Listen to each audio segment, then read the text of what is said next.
Third and final topic today. Let's come up with a list of the top 10 best head coaching duos combining college football and college basketball. So I'm looking for the same school, one football coach, one basketball coach that added together are the strongest duos in college sports right now. I think this should be fun. We talk about this every couple of years, it feels like, but with coaches stepping down and other random jobs that have been taken, there's been a lot of movement here. So let's do this. Let's start at the top and work our way down. Who would you nominate as potentially the best cross sport head coaching duo in college sports? Ooh, this is uh this is tough. Would it be Hard to have two good ones you feel good about. I feel like it's gotta be Bama right now, right? And I don't really believe in Caitlin like that. I don't think Bama would want themselves on the list because I don't think they believe in DeBoer. Like going Yeah, through, I'm just going to go down KenPom right now. Oregon. You could make an argument for Duke if you want to talk me into Manny Diaz being a guy people like, but I don't think they're guaranteed to be on the list. Houston's not on the list. Florida's not on the list because of Billy Napier. He's not. Auburn might have been on the list before Bruce Pearl stepped down. Now they can't be. I think Tennessee is very high on the list. Oregon. Lanning Altman. Yeah. I think Landing Altman's the best duo. So let's just kind of put names we know are going to be on the list, and then we can put them in order. Oregon has Lanning and Altman for sure. Muss and Lincoln. I think they're probably on the bottom half of the list. You could argue both are more gimmick than coach right now, but they're probably there. I think Rick Barnes and Heupel, I think they might be number one. Yeah. I think Beard and Kiffin. Oh, I like that. I like them a lot. They would be two. Beard and Kiffin's definitely high on this list. I don't think Alabama makes it because they don't like DeBoer. I Mm-mm. don't think Michigan State makes it because they don't like Jonathan Smith. Who's Texas Tech's football coach? Couldn't tell you.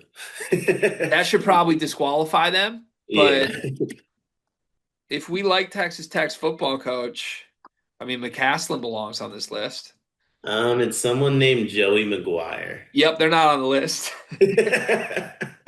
I think Iowa State might be Otzelberger and Campbell. I like that. I think I'm just gonna keep naming names until we get like our nominee list, then we can put them in order. Shrewsbury and what's his name? Who's the Who's Notre that? Dame? Who's the Notre Dame football coach?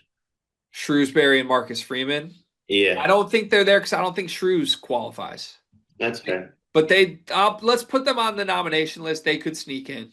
They could definitely sneak in. Um, what would you do with Michigan? Are they off because of Sharon or are they close? I think they're close. Put them I, on the I, nomination list? I think Dusty is better than Muss, but like Lincoln's miles ahead of Sharon type of thing. I think Michigan ends up off the list, but let's just put them there for right now. Uh, Oh, I, oh, I Sig and Darren. so we are going to have a Big Ten run here in a minute. Signetti and DeVries could be number one. I think Underwood and Bielema Yeah, could be number one. yeah. Keeping going down the list, if Buzz Williams was still at A&M, I would argue they could be here. I think Kentucky doesn't qualify because Mark Stoops isn't good enough. I'm about to make the argument that I think Painter and Odom belong on here. I don't hate that. I don't hate that. But if they're on there, can I ask for Brom and Kelsey? Is Brom good enough? I like Louisville's football team. I think you're probably right. I think you're probably right. All right, Brom and Kelsey are there. And I have one more nomination that's definitely here. Kevin Young and Sataki at BYU. Facts. That might Facts. be number one too. All right, Yeah. so going through this, tell me if you think we're missing anybody. Where do Hubert and Belichick rank? Oh, I'm sorry. I had to do that. Quickly, just to make sure we're not missing anything. Penn State and Ohio State aren't here because of basketball, right? I think Ohio State has a better argument than Penn State. Diebler's terrible, man. Terrible, but it's hard not to have the national champions on there. It is, but Diebler's terrible. What about, Sean Miller and Sark? yeah, that's what I was gonna weigh. Like, do we believe in Sean Miller enough to include them on here? I think so. I I think like that. I think Sean Miller and Sarkisian get here. I'm trying to make sure there's not any other obvious college football. Who's Missouri's football coach? Isn't it like Drinkwitz or something, Eli? I think you could throw Mizzou on here too, with what they're doing on the recruiting trail in basketball, plus their top 20 program at the moment. I don't like Gates enough to do it. I That's like fair. him in the honorable mention, but I don't like Gates enough to do it. LSU's not there because basketball stinks. Georgia's not there because basketball stinks. Honestly, the best football programs all have horrible basketball coaches.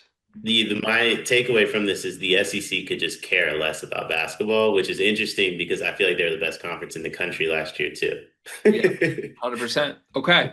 All right. So from working through that, here are our official list of nominations, and I'm going to cross a few out as we go. Let me make sure 7, 8, 9, 10. We have 13 nominations. We need to cut three.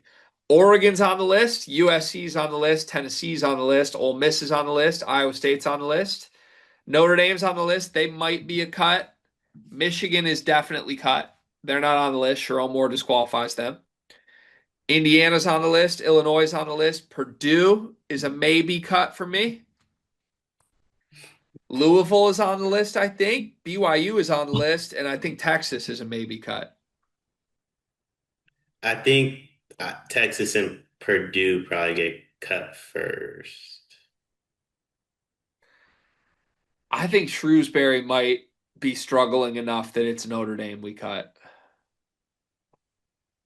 Okay, I'm okay. Honestly, I didn't even realize we had Notre Dame on the list. I thought we kept them off. And Marcus Freeman started 0-2 this year, too. So there's your Yeah, punishment. All right, so we're going to cut Notre Dame, and we are going to cut, we said Texas. yeah, I gotta see it from Sean Miller. Also, Sark. It's not like Texas has looked the greatest this year. Yep. Okay. So that means our 10 we need to now put in order. Oregon, USC, Tennessee, Ole Miss, Iowa State, Indiana, Illinois, Purdue, Louisville, BYU. Who would you argue is number one? I have, I think, three candidates. Oregon, I think for me is one. I'm surprised by that. I think I that's like giving Altman a little too much credit. I like Altman. I think I don't know, I like Altman. I don't think it's working as well in the Big Ten as it did the Pac-12, of course, but I like Altman. And I think Lanning's the best coach in football. I love Dan Lanning, so I want them high. I just think Altman is like checked out. He didn't really do the portal. Like I think his retirement is inbound. I know that doesn't necessarily matter, but it scares me relative to like there's a couple like Illinois, for example, is thriving. I know they just got blown out in football, but it's like in our prime, we're gonna be here for a decade. I think that kind of matters. My three that I would nominate for best combo, I think Tennessee, Barnes and Heupel are like every year you expect to be top 10. Mhm. That we can't say that about Oregon basketball right now. Indiana, if you believe in DeVries, I think could be number one with how good Signetti is. And then I honestly, it sounds crazy. I think BYU deserves to be in contention for number one. I think I agree with that. I would have personally, um, I would have BYU and Indiana above Tennessee. Why don't you see Tennessee? Because to me, I actually think they're separated clearly number one. They're the only team on this list that's top 10 expectations in both every year. I um I think the basketball team is like really, really good. I feel like Tennessee football comes in with expectations and normally ends like exactly where they normally end up. Made the playoff last year, survived the Nico shit this summer, and looks good. Looks like they're the winner of that. Tennessee made the playoff last year. Yeah, they lost to Ohio State in Columbus. Playoffs too big. That's playoffs too Playoff is a big. little too big. All right. I All didn't right. know Tennessee made the playoff last year. I'm cool with them being one. We can put them one. Yeah, I didn't realize they made the playoff. I feel like I just won a battle. I had to talk you into it, but yeah, I think they're the only team on this list that is legitimately top 10 mentally in both every year. I don't think any other program can say that, and Tennessee can. Had I known they made the playoff, I wouldn't have said what I said. I had no idea they made the playoff. Out of respect for that, I'll put Oregon too. That sound good? Lanning and Uh, Altman at two. And I like then that. do we want to go back to BYU and Indiana 3 and 4? I think I would go Indiana 3, BYU 4, yeah. I'm good with that. Help me make sense of the rest of this order then. What do we The got? rest of our six are USC, Ole Miss, Iowa State, Illinois, Purdue, and Louisville. Literally, had we recorded this before Illinois' 53-point loss to Indiana, I think I would have argued Illinois being number one on this list. So they got to be up there. I think Illinois should be up there. I personally think USC should be up there. Um, You taking Muss and Riley, or are you taking Beard and Kiffin? Those I'm two thinking feel Beard. identical to me. I think Beard and Kiffin should be next. Put them five. Yeah, I think Kiffin has that playoff expectation, and once Beard gets a few of his rosters, and I think Ole Miss's expectations will be pretty high too. I'm good with that. Okay. How far are we letting Illinois drop? So here's my issue with Illinois. The expectations aren't as high as the rest of this like grouping, I feel like. That's a good point. Like the results may be the same, if not better, but like USC goes in expecting more than Illinois goes in expecting. It's just a good point. So let's go USC 6. Is it Louisville 7? I think so. I think so. Illinois 8? Illinois 8. And then we have Purdue and Iowa State left. I think you do Purdue, Iowa State. Purdue 9, Iowa State 10. Yeah. Okay. I'm pretty happy with how that turned out, I think. So Tennessee 1, Oregon 2, Indiana 3, BYU 4, Louisville 5, USC 6, Ole Miss 5, USC 6, Louisville 7, Illinois 8, Purdue 9, Iowa State 10. I like that. That was fun. It's so funny to me. We just do a topic like this at the end. I'm just like, that was fun. What's next? Like, I do this like 21 times a week, man. My brain is numb.